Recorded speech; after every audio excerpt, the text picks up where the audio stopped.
भाई अगर कोई फ्रेमवर्क सीख रहे हो ना और पहले ट्यूटोरियल देख रहे हो, समझ रहे हो, फिर प्रोजेक्ट क्रिएट कर रहे हो, तो कसम से बहुत स्लो जा रहे हो। अगर फास्ट और बेटर अप्रोच चाहिए तो इसका उल्टा कर दो, सिंपल। सीधा एक प्रोजेक्ट उठाओ।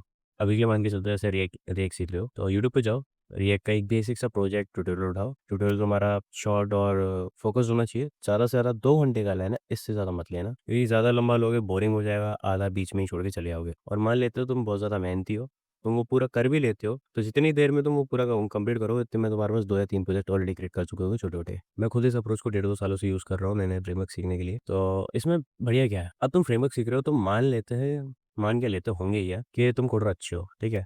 तुम बस कोड देखते हो, तुम्हें समझ में आ जाता है कि हाँ, कोड में क्या चल रहा है। सिमिलरली तुम डायरेक्ट प्रोजेक्ट क्रिएट करने जाते हो, ठीक है?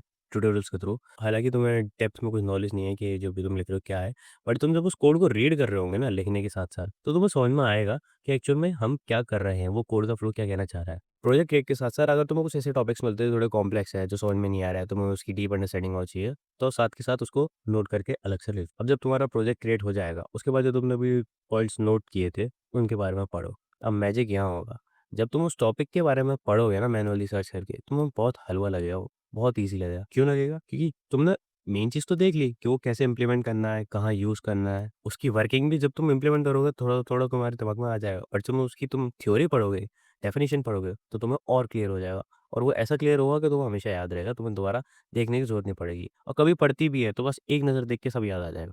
इस तरीके से तुम बस वही लिमिटेड चीज़ें सीखोगे जो कि यूज़ होती हैं, जो कि एक्चुअल में जिनकी ज़रूरत है। ओवरवेल्म नहीं होगे, ओवरथिंकिंग नहीं करोगे, तो सबसे बेस्ट रहेगा। और अगर ट्राई करने वाले हो इस अप्रोच को, तो कमेंट करके बताना कौन सा फ्रेमवर्क सीखने जा रहे हो।